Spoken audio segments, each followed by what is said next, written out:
여러분 안녕하십니까. 코로나19 통합 뉴스룸 시작합니다. 먼저 전두환 씨의 재판 출석 소식부터 알아보겠습니다. 고 조비오 신부에 대한 명예를 훼손한 혐의로 재판을 받고 있는 전두환 씨가 오늘 다시 법정에 섭니다. 지난해 3월 광주지방법원에 출석한 지 1년여 만인데요. 전 씨는 1시간 전쯤 연희동 자택을 출발했습니다. 현장 연결합니다. 이호준 기자, 광주로 출발을 했다고요? 현장 상황 전해주시죠. 네, 전두환 씨는 1시간 전쯤인 오전 8시 25분쯤 자택을 나섰습니다. 이 중절모에 마스크를 쓰고 부인인 이순자 씨와 함께 검은색 에쿠스 차량을 타고 광주로 향했는데요. 이들이 탄 차량은 지난해 법정 출석 때 사용한 차량과 동일한 차량입니다.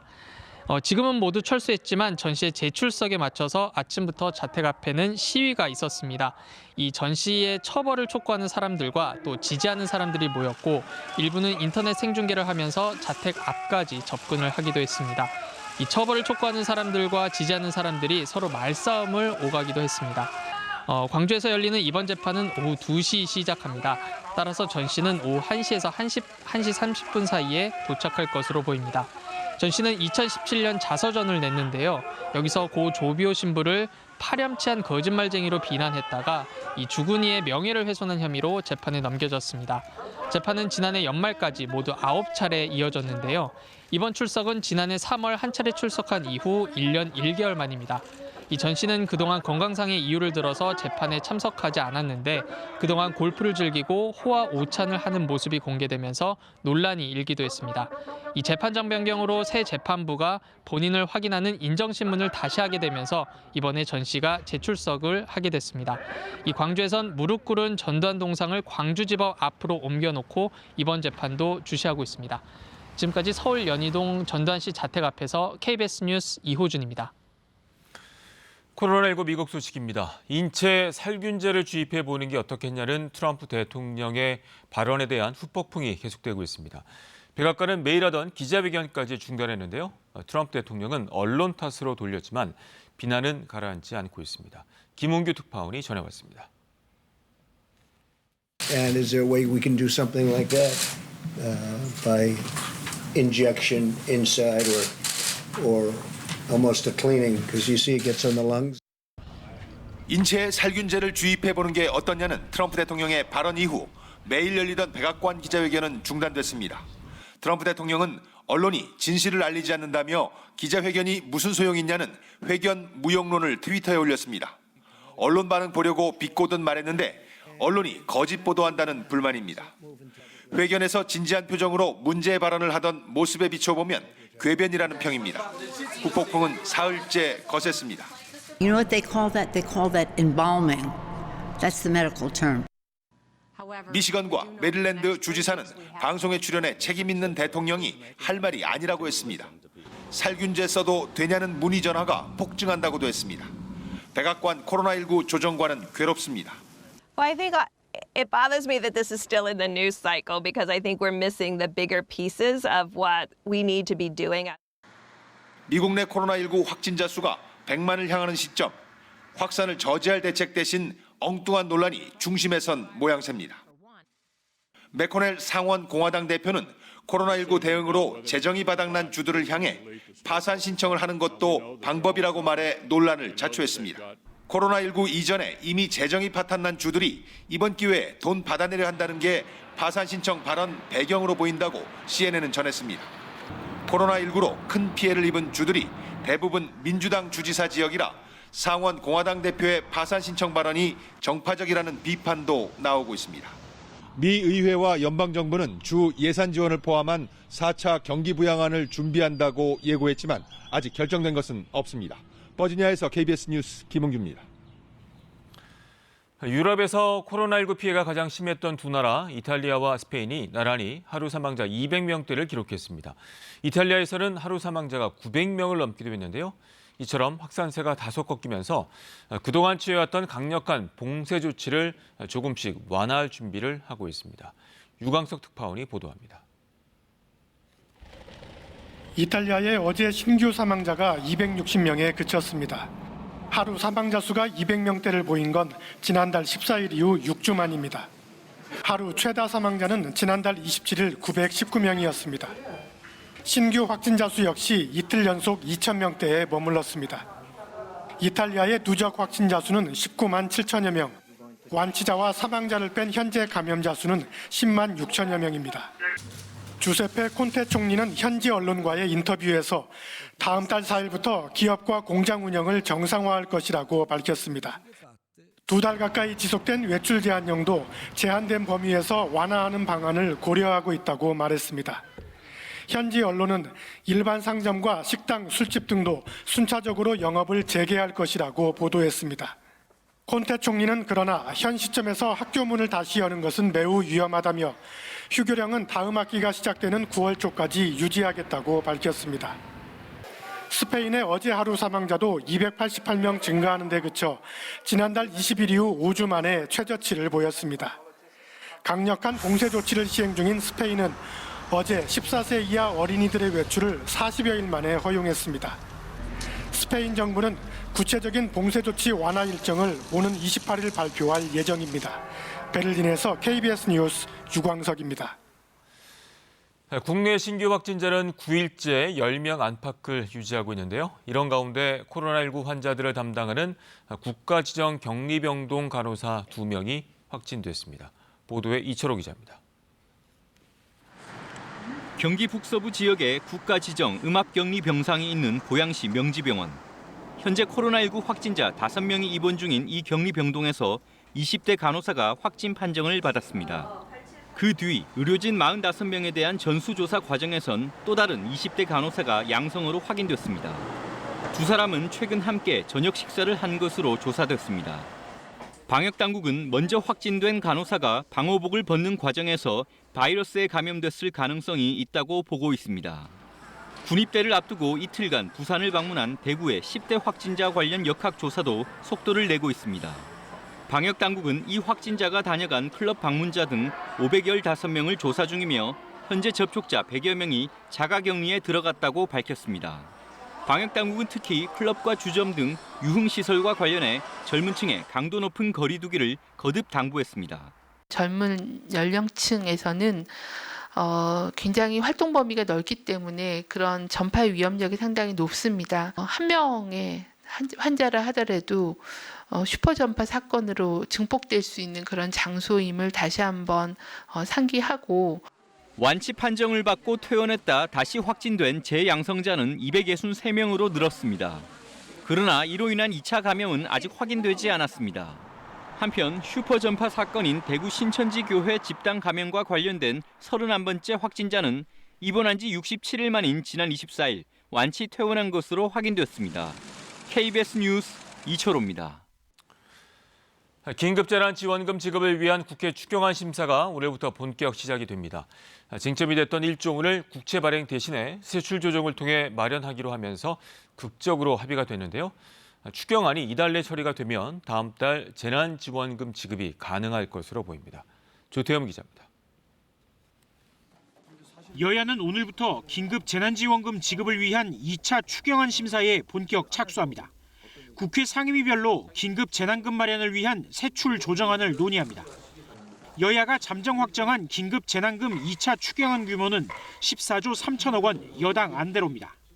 소득 하위 70% 지급에 필요한 9조 7천억 원은 이견이 없는 상태, 상위 30%에 주는 4조 6천억 원의 재원이 문제였는데 3조 6천억 원은 국채 발행, 나머지 1조 원은 다른 예산을 아껴 마련하기로 했습니다. 야당의 조건 받아들인 겁니다. 1조 원 규모 정도만큼이라도 세출 조정을 통해서 최종적으로 가능하게 하기로 이렇게 좀 정리를 했습니다. 이제 관건은 속도입니다.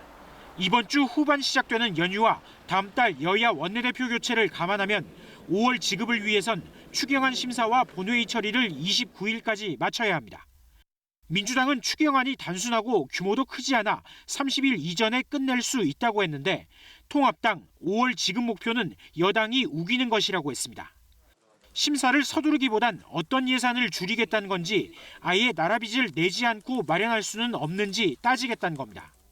우리는 적자 국채 발행이 아니라 기존 예산의 재구성을 통해서 재원을 만들어야 한다라는 것입니다. 청와대는 여야가 신속히 추경안을 심사해 국민께 조속히 지원금을 드릴 수 있게 되길 기대한다고 밝혔습니다. KBS 뉴스 조태현입니다. 정세균 국무총리는 늦어도 다음 달 초엔 등교 개학 시기와 방법을 국민 여러분께 알려드릴 수 있도록 제반 절차를 진행해달라고 교육부에 주문했습니다. 정 총리는 오늘 중대본 회의를 주재한 자리에서 생활 속 거리 두기 이행과 맞물려 등교 개학을 검토하고 있다며 이같이 말했습니다. 정 총리는 특히 입시를 앞둔 고3, 중3 학생들을 우선 고려해 이들부터 순차적으로 등교시키는 방안에 대해 집중적으로 의견을 수렴해달라고 지시했습니다. 방역당국이 사회적 거리 두기를 완화한 뒤 첫 주말을 맞아서 전국의 사찰과 성당, 교회에서 종교 행사가 다시 열렸습니다. 이 방역을 위해 성당에서는 성가를 생략했고 이 사찰과 교회들은 신자들을 떨어뜨려 앉히는 등 긴장을 풀지 않는 모습이었습니다. 현장을 최은진 기자가 취재했습니다. 서울 조계사 일요법회가 2달여 만에 다시 열렸습니다. 신자들은 대웅전에 들어서기 전 체온을 재고 손 소독제를 바르며 인적 사항도 기록합니다. 거의 몇 달 만에 나온 것 같아요. 이 시작하고는 거의 못 나왔거든요. 근데 이번에 이제 부처님 오신 날도 있고 그래서 미리 나왔어요. 신자들 사이 거리를 1m 이상 띄우기 위해 방석수는 평소보다 3분의 1 수준으로 줄였습니다. 조계종은 방역을 위해 부처님 오신 날 봉축 법요식도 한 달 미루고 대신 코로나19 극복 기도회를 열 계획입니다. 등록증 가신 분 들어가세요. 대형 교회들도 2달 만에 현장 예배를 재개했습니다. 성도 등록증을 출석 시스템에 찍어야만 교회에 들어갈 수 있습니다. 예배를 볼 땐 마스크를 착용하고 의자 하나에 최대 3명씩만 앉게 했습니다. 이곳 대형 교회는 최대 12,000여 명까지 예배에 참여했지만 10분의 1 수준인 1,200여 명으로 인원을 제한했습니다. 지난 23일부터 미사를 재개한 천주교 서울 명동성당. 미사 시작 1시간 전부터 발열 검사를 한 뒤 선착순 번호표를 나눠줍니다. 선착순이라고 해서 더 일찍 왔어요. 이름이랑 세례명이랑 전화번호랑 받는 거예요, 이렇게. 방역 지침에 따라 성가를 생략하는 등 미사 풍경도 달라졌습니다. 봉헌하러 나오실 때 앞뒤 간격을 유지해 주시고 모처럼 답답한 온라인을 벗어나 주말 종교 행사들이 열렸지만 방역 긴장감으로 코로나19 이전 모습은 찾아볼 수 없었습니다. KBS 뉴스 최은진입니다. 어제 도심 인근의 산과 공원에도 등산객과 가족 단위의 행락객들이 몰렸습니다. 이번 주에는 부처님 오신 날부터 어린이날로 이어지는 황금 연휴가 있어서 방역 당국은 긴장하고 있습니다. 김혜주 기자입니다. 등산로 입구부터 산행을 즐기려는 시민들이 줄지어 올라갑니다. 국립공원공단은 등산객을 대상으로 거리두기 산행을 강조합니다. 바닥에 2m 표식 있습니다. 보시면서 여유롭게 산행하세요. 등산로 초입에선 등산객 대부분이 마스크를 쓰고 있지만 숨이 차고 땀이 나다 보니 마스크를 벗은 사람도 눈에 띕니다. 산 중턱 사람들이 모인 곳에선 사회적 거리두기가 지켜지지 않는 모습도 보입니다. 그늘 아래 가까이 모여 앉아 땀을 식히거나 함께 음식을 나눠 먹기도 합니다.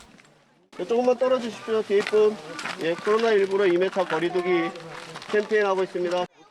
직원들과 자원봉사자들이 수시로 주의를 줘도 지키지 않는 사람이 적지 않습니다. 잘 지켜주긴 하는데 좀 말 안 듣는 사람들도 있고 사람들은 마스크를 안 쓰고 다녀서 좀 그렇지만 그래도 탐방 거리두기는 하면 좋을 것 같습니다. 강한 바람이 잦아들고 기온이 올라가면서 도심공원에도 나들이를 나온 사람이 많았습니다. 발표되는 부분이 감소가 되고 또 안정세로 접어들다 보니까 많은 분들이 좀 심리적인 안정감을 느껴서 밖에 나오게 된 게 아닌가. 나들이객이 몰리는 오는 30일 황금 연휴에는 코로나19 재확산이 우려됩니다.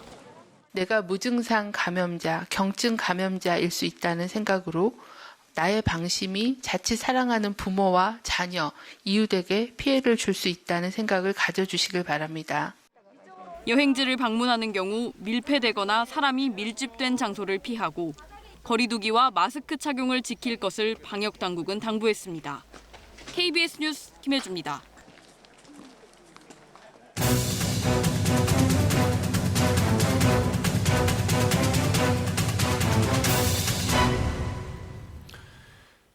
이번엔 KBS 재난방송센터 연결해서 코로나19 현재 상황을 분석해 보겠습니다.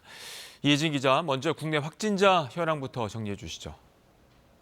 네, 국내 코로나19 누적 확진자는 모두 1,728명입니다. 방역당국은 어제 0시 기준으로 전날보다 10명이 늘었다고 밝혔는데요. 사망자는 모두 243명입니다. 일별 확진자 추이를 자세히 보면요. 80회째 신규 확진자가 10명 안팎입니다. 안정된 상태가 유지되고 있음을 확인할 수 있습니다. 이번에는 사망자 추이를 보겠습니다. 지난주부터 일별 사망자가 다소 줄어드는 추이를 보이고 있는데요. 이틀간은 사망자가 발생하지 않기도 했습니다. 전체 치명률은 2.3%입니다. 다만 연령대별로 보면요. 80대 이상이 23.7%로 가장 높았고요. 70대 이상에서 10%로 고령층의 치명률이 여전히 매우 높습니다. 어제 추가된 신규 확진자가 10명이죠. 경기도에서 6명, 그리고 대구와 부산 등에서도 나왔는데요. 대구의 경우는 지역사회 감염이었지만 나머지 9명은 모두 해외 유입으로 추정되는 확진자로 분류됐습니다. 자, 이처럼 신규 확진자는 줄고 있는 추세지만 해외 유입은 계속되고 있네요. 네, 그렇습니다. 해외 유입에 의한 확산세를 막는 것이 중요해 보입니다. 해외 유입으로 추정되는 사례를 보면요. 이 부분이 지난 한 주간 부분인데요. 미주와 관련된 경우가 18명으로 가장 많고요. 중국을 제외한 아시아 지역과 유럽과 관련된 확진자가 각각 7명씩 나왔습니다.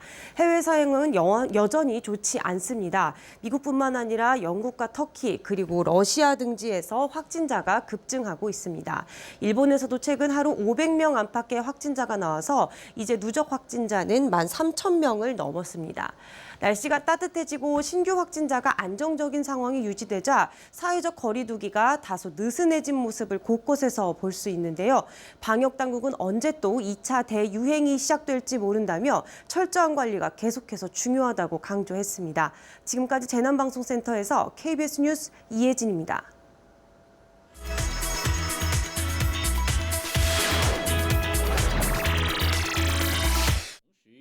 중국에서는 코로나19에 발이 묶였던 경제 활동이 차츰 재개되면서 각 지역별로 다양한 방식의 채용 행사가 열렸습니다.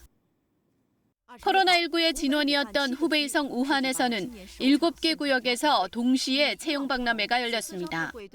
한꺼번에 사람이 몰리는 것을 방지하기 위해 행사 참가 업체와 구직자 수가 제한됐습니다. 채용 부스는 야외에 설치하고 발열 체크와 마스크 착용을 의무화했습니다. 우한시는 오는 6월 말까지 소규모 현장 채용 행사를 다수 개최해 일자리 3만 개를 제공할 예정입니다. 푸젠성은 매년 봄 개최했던 현장 채용 박람회를 온라인으로 옮겼습니다.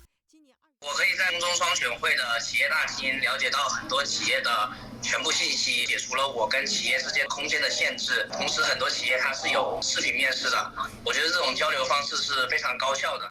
중국의 실리콘밸리로 불리는 베이징 중관춘도 온라인 채용 행사를 열고 일자리 만여 개를 제공했습니다. 행사 기간에 라이브 방송을 통해 인공지능과 자율주행 등 첨단 분야의 유명 업체 관계자가 직접 출연해 기업을 소개하기도 했습니다. 코로나19 때문에 가정에서 보내는 시간이 많아졌는데요. 덕분에 집안 정리를 하면서 나오는 재활용품이 그 어느 때보다 많아졌습니다. 길거리에 차량이 길게 늘어서 있습니다. 차례가 될 때까지 한참 기다려 진입한 곳은 다름 아닌 재활용센터. 문을 닫은 업체가 많다 보니 이렇게 영업 중인 재활용센터를 찾아 집에서 직접 가져와 버려야 하는데요. 대기 차량이 상상외로 많습니다. 사람들이 집에서 지내다 보니 정원도 가꾸고 창고나 차고 정리도 하면서 집안 구석구석 대청소하는 과정에서 많이 나온 겁니다.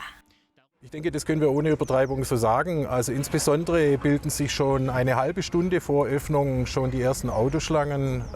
Das kennen wir in diesem Ausmaß sonst nicht. 온라인 제품 구매가 증가해 포장용품 폐기물도 많고 또 집을 새로 꾸미는 경우도 적지 않아 각종 부자재 폐기물도 쌓이고 있습니다. 입장 가능한 차량도 한 번에 최대 10대로 제한되고 분류해 버리는 모든 과정에서 사회적 거리 두기는 철저히 지켜지고 있습니다. 코로나19로 심각한 타격을 받고 있는 음식점들이 푸드트럭으로 활로를 모색하고 있습니다. 오사카 시내에서 열린 푸드트럭 견학회. 싱크대와 냉장고 등 조리시설을 갖춘 푸드트럭들이 선보였습니다. 함께 열린 푸드트럭 사업 세미나에는 많은 음식점 점주들이 참가해 높은 관심을 보였습니다. 3密を回避したテイクアウトということを考えると、今後かなり活躍が期待できるんじゃないかなと思います。 오사카 가시와라시에 사는 기타구치 씨는 카페를 경영합니다.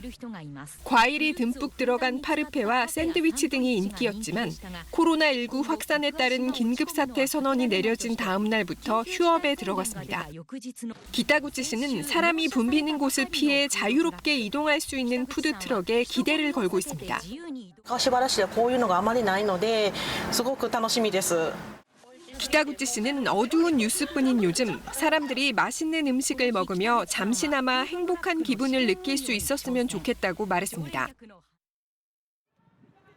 프랑스의 한 교도소에서는 재소자들이 직접 마스크를 만들어 공급하고 있어 화제입니다. 프랑스 북서부 노르망디 지역의 발르르의 교도소. 재소자들이 교도소 내 작업장에 모여 부지런히 재봉 작업을 하고 있습니다. 그 결과 이곳에서 하루 1,000개의 면 마스크가 만들어지는데요. 이 마스크는 세탁이 가능하고 최고 20번까지 재사용할 수 있습니다. 재소자들은 무엇보다 자신들이 생명을 살리는 일에 동참한다는 것에 보람을 느낀다고 말합니다. Parce que non seulement les médecins, les infirmières font le maximum pour aider la population, mais si nous, étant incarcérés, on peut aussi participer. Réorganiser nos ateliers pour intégrer en permanence des fabrications de masques. 교정 당국은 마스크 생산량이 충분해 마스크를 교도소 내 자체 공급할 뿐 아니라 외부로도 공급할 계획이라고 밝혔습니다. KBS 월드뉴스입니다. 사건 사고 소식입니다. 인천의 한 사거리에서 경찰차와 SUV 차량이 충돌해 5명이 다쳤습니다. 경찰차가 음주 의심 차량을 쫓던 중 발생한 일인데요. 화재도 있었습니다. 박찬희 기자입니다. 한쪽 면이 움푹패인 경찰차가 비상등을 켠 채 멈춰 있습니다. 그 뒤에 흰색 SUV 차량은 앞부분이 부서져 있고 다른 회색 SUV 차량은 견인차에 실려 있습니다. 어제 저녁 8시 반쯤 인천 서구 한 사거리에서 발생한 차량 충돌 사고입니다. 사고 현장입니다. 이 사거리에서 경찰차와 SUV가 부딪혔는데 곳곳에 차량 파편들이 흩어져 있습니다. 이 사고로 경찰차에 있던 2명 등 총 5명이 다쳐 병원으로 옮겨졌습니다. 순찰차는 음주 의심차가 있다는 시민이 112 신고해서 무전 듣고 출동을 다닌 거예요. 맨홀 뚜껑이 열려 있고 안에서부터 이어진 비닐은 검게 탔습니다. 어젯밤 11시쯤 서울역 인근 보수공사하던 우수관에서 불이 나 30분 만에 꺼졌습니다. 49살 한모 씨는 화재 당시 불이 난 걸 확인하다 얼굴에 화상을 입어 인근 병원으로 옮겨졌습니다. 경찰과 소방당국은 우수관 안 비닐에서부터 불이 시작된 것으로 보고 자세한 화재 원인을 조사하고 있습니다. 산 봉우리 뒤로 하얀 연기가 피어오릅니다. 어제 오후 4시쯤 경기 군포시 구봉산에서 산불이 났습니다. 불은 3시간가량이 지난 저녁 7시 반쯤 잡혔고 임야 3,300제곱미터가 불에 탔습니다. 헬기 6대 등을 동원해 진화에 나섰던 산림청과 소방당국은 화재 원인을 파악하고 있습니다. KBS 뉴스 박찬희입니다. 최근에 국제유가가 하락하면서 원유 파생 금융상품이 투기장을 방불케 할 만큼 점차 과열되고 있습니다. 투기성이 강해서 전액 손실 위험도 있는데요. 금융당국은 최고 수준의 소비자 경보를 2번이나 발령했습니다. 이현준 기자입니다. 국제 유가 파생 상품 ETN 중에서 특히 투기성이 우려되는 것은 레버리지, 즉 지렛대란 이름이 붙은 상품입니다. 레버리지 ETN에 투자하면 국제 유가 상승폭 2배만큼을 고스란히 수익으로 챙길 수 있습니다. 국제 유가는 이미 바닥을 쳤고 오를 일만 남았다는 기대감에 ETN 거래량은 폭등하고 있습니다.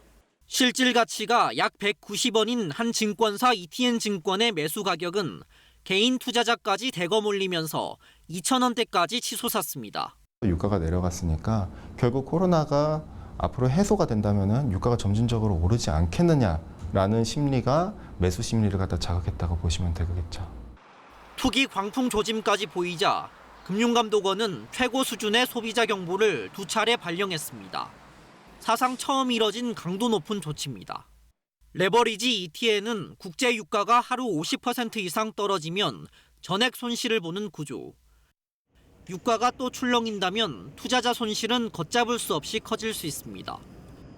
급기야 한국거래소는 지난 목금 이틀간 모든 거래를 중단시켰습니다. ETN의 지표 가치와 실제 시장 가격이 크게 괴리되는 괴류 확대 현상이 연일 계속되고 있습니다. 공익과 투자자 보호 또 시장 안정화를 위해서 매매 거래 정지를 취했습니다. 현재 레버리지 ETN에 몰린 자금은 4,300억 원. 거래소는 급격한 유가 반등이 없다면 깡통증권으로 전락할 수 있다며 투자 유의를 당부했습니다. KBS 뉴스 이현준입니다. 산불에 대한 위험이 갈수록 높아지고 있습니다. 대기가 바짝 마른 상태인데요. 현재 경북 동해안과 대구 등 경북 내륙 지역에는 건조경보가, 서해안과 전남 남해안을 제외한 전국 대부분 지방에는 건조주의보가 내려져 있습니다. 산불 위기경보는 심각 바로 전 단계인 경계를 유지하고 있습니다. 이번 주에는 이렇다 할 비 소식 없이 건조한 날씨가 계속되겠습니다. 오늘 경기 동부와 강원 영서 남부, 충북 북부, 강원 동해안과 경북 동해안에 비가 오는 곳이 있겠고 그 밖에 중부지방에도 빗방울이 떨어지는 곳이 있겠는데요. 하지만 비의 양이 5mm가 채 되지 않을 정도로 건조해 메마른 날씨는 계속되겠습니다. 이번 주 맑고 건조한 날씨가 이어지겠고요. 갈수록 기온은 오르겠습니다. 내일 오후부터 밤까지는 강원 영동을 비롯한 전국 대부분 지방에 바람이 매우 강하게 불겠습니다. 오늘은 전국에 가끔 구름 많겠고요. 중부와 동해안을 중심으로 비가 살짝 지나겠습니다. 오늘 미세먼지 농도는 전국 대부분 지역이 좋음 내지 보통 단계를 유지하겠습니다. 오늘 아침에는 어제와 비슷하거나 어제보다 1도에서 5도 정도 낮았습니다.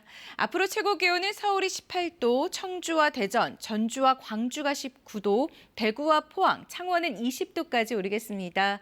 오늘 아침 저녁에는 쌀쌀하지만 한낮에는 포근해 일교차가 10도 이상 벌어지겠습니다. 앞으로는 기온이 오름세를 보이면서 갈수록 따뜻해지겠습니다.